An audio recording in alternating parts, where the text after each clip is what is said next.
Yeah, hello everyone. Today we are going to discuss about the journey of SAP or the history of SAP. So in our last session, we were having a question in which layer we have the graphical user interface. So the answer would be presentation layer because we have already seen the graphical user interface is nothing but a screen where user interact. So every type of interaction from the consultant or the end user is done in the presentation layer. So the answer would be presentation layer. And in this session, we are going to cover topics like the beginning, how SAP was developed and in which year, what are the major stages that SAP has gone through, and the most recent development of the SAP, which is S4 HANA. We would also highlight some of the important things on SAP S4 HANA. Okay, let's start with our main content. So the first question is when this SAP was developed. So actually it was developed in the year 1972 and it was developed in a town of Waldorf, which is situated in Germany. And this software actually was developed by five ex-employee of the company IBM. So the time they were working in the IBM, they left it and they started the development of this SAP X five employees of IBM. Okay, so in the year 1972, initially it was actually started as an accounting software. Okay, so solely it was made for the purpose of doing the accounting part with R1 architecture. We have already seen what is this R1, R2, R3 in the previous session. In the SAP architecture one, we have already seen what is this R3. Okay, so accounting software they developed in the form of SAP. So here R1 actually stands for real, okay, and one stands for one tier. So all the three layers which we have seen in the architecture part, like presentation, application, and database, were actually functioning in the single server. Okay, there were no segregation of these layers. So all of these three layers were working or the functioning under the single server only. 1972, it was developed as accounting software, and later on, it turned out to serve the major core functions of any organization. So there was development in the year 1979 in SAP. Okay, so let me bold it. So what happened in the year 1979 is so there was a development of second gen ERP. Okay, and this was the development with. So what they did here is they actually separated this presentation layer in one part and application and database in the another one. So what they did, they separated their presentation layer which was actually residing in the terminal. Okay, and this terminal was being used for giving the input and getting the desired output, and they separated this application and database layer, application and database layer, which actually was functioning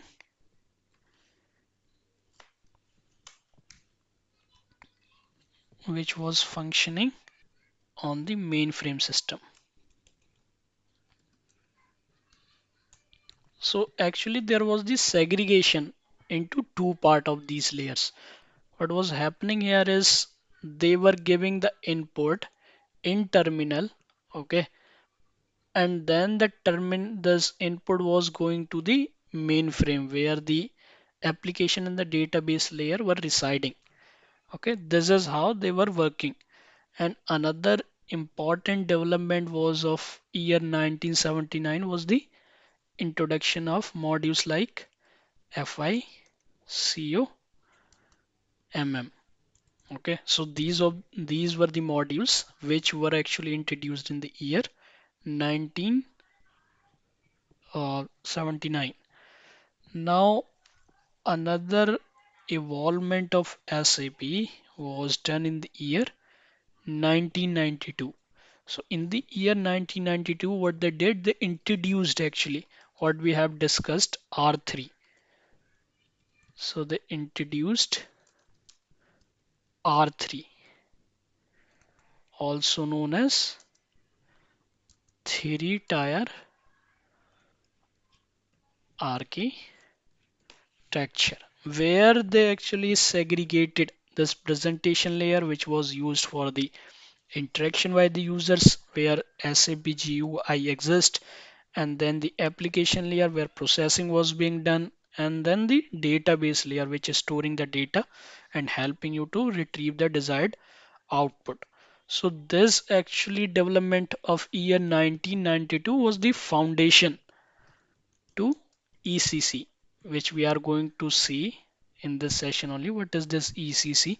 Okay, and another thing was the introduction of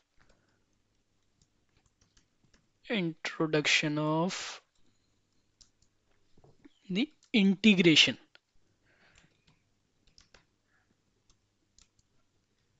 within modules. What is the meaning of this integration is, for example, if you are doing any posting in module FI, okay, so directly without doing any of the posting, the posting are flowing in CO. Similarly, if you are having any posting in MM, these are flowing in CO as well as in the FI. So the integration part was introduced in the year 1992 itself. And in the 2000,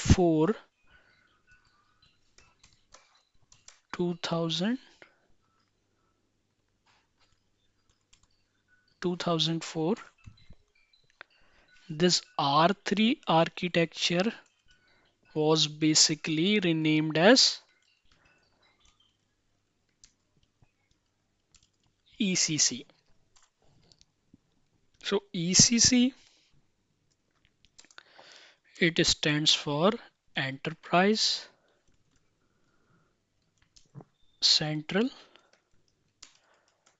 Component. Okay, so and in the year with the more development, the SAP became the full-fledged software. This was the complete software in the year 2004. And the major milestone was achieved by SAP in the year 2015 when they introduced, which you often heard the word SAP S for HANA. So this was introduced. So what is this SAP S for HANA? What it stands for? Okay, so SAP S for HANA stands for SAP Business Suite for SAP HANA. So what does it mean? For example, SAP Business Suite, it's okay. What is this for? For is a fourth version, okay, and which is run only on HANA database. So here this HANA is database actually, okay, and this 4 is the fourth version. So it is a complete suite which is of fourth version and functions only on HANA database. We have already seen what database is. So what is this HANA stands for? HANA means high performance analytics appliance. Okay, so HANA stands for high performance analytical appliance. Cloud was introduced in the SAP S/4HANA. So SAP S/4HANA can work on the on-premise without cloud and on the cloud part also. So there are two important or the prominent categories of the cloud. These are private cloud, which is also known as the Rise with SAP, and another is public cloud, which is also known as Grow with SAP. So what is this private cloud used for? So this private cloud is suitable for mid to large size companies, which actually requires some sort of customization. Okay. So wherever there is a need of the customization or the large customization, private cloud is the best solution. And if your company is small, then you can go with the public cloud. So public cloud is suitable for the majorly small to mid-size companies.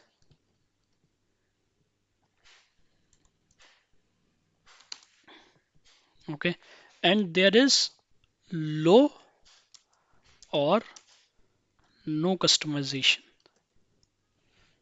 So what this customization is, let's understand it with the help of example. Suppose there is a automatic payment functionality in SAP, that is also known as the standard functionality. Suppose if you are purchasing anything from the vendor, you actually post the invoice in SAP. Okay, when you post that invoice in SAP, you are having some net due date. If you are purchasing something, there is a net due date by which you have to make the payment to the vendor.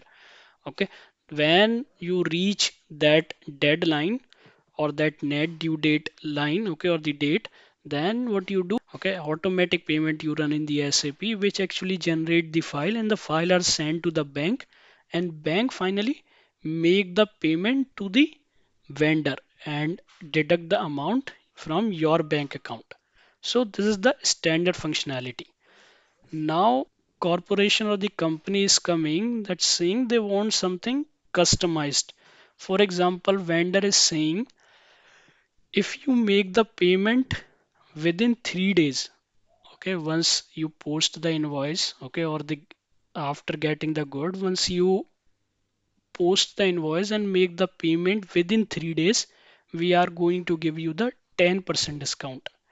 Okay, so this functionality can also be accomplished using the standard functionality of SAP. Okay, but the problem would be like the payment would be done from your bank account. Okay, now company is saying what we would do, we would make payment to the vendor immediately, but for that we are making the contract with the bank. Okay, in that contract what bank is saying, whenever we receive that file, okay, if you are posting any invoice and with the generation of invoice you will be giving us the file. Okay, on that file basis we will be making the payment without deducting the amount from your main account, and we will be taking this amount, let's suppose, after 30 days, and we can also consider the 30 days as the net due date, but we would be charging you the 5% interest. Okay, So the standard functionality was whenever the deadline comes, you make the payment and the amount gets deducted from your main bank account. Okay. Now what you are doing, you are getting 10% discount, making the payment instantly from the bank without amount getting deducted from your account, and bank is taking that amount from you, okay, with the 5% interest after 30 days. So this is the custom functionality which has to be developed. For example, uh, whenever we were posting invoice in the standard part, there was no generation of the like XML file or the flat file which is sent to the bank. Okay, those files were only being generated when the deadline reaches and you run the payment program in the SAP. But in this case, what would happen once you process the invoice, you will have to make the functionality in SAP that once you post the invoice, the files should be generated and should reach to the bank. Okay, so this whole process is the customization. Okay, this is how the customization work. So in mid-size organization or the large size organization, you are having number of customizations, while in the uh, private cloud, okay, or for a small or the mid-sized corporation, you are having less number of customization, and even no customization is required also. Now let's discuss about our question section. So the question is, what is the most latest version released of SAP S4 HANA? So what is the most latest version released? So it is the 2025, which actually has been released in the October 2025. Now the second question, which I want you to give the answer of in the comment section. What is the SAP's inbuilt database? Thank you.